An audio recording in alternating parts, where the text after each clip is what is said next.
jangan berani-berani beli brand Jovi kalau korang tak nak teracun beli yang lain juga. Hari tu I beli Jovi. Ya, I beli wallet untuk tunang I juga. And this time I beli handbag untuk diri sendirilah.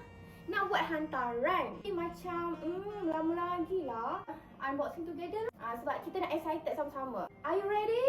Okay, kita sama-sama. Cuba teka colour apa? Teka dulu. By the way, ni design tulis handbag yang baru punya. Packaging dia jangan cakap lah.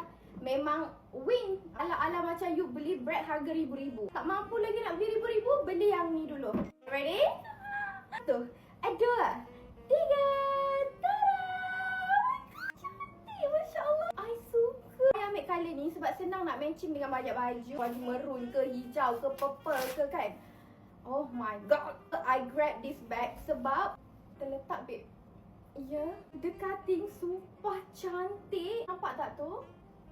You nampak dia pendek, tapi kalau korang yang nak panjang, and then you click. Ya. Lagi tepi? Yes.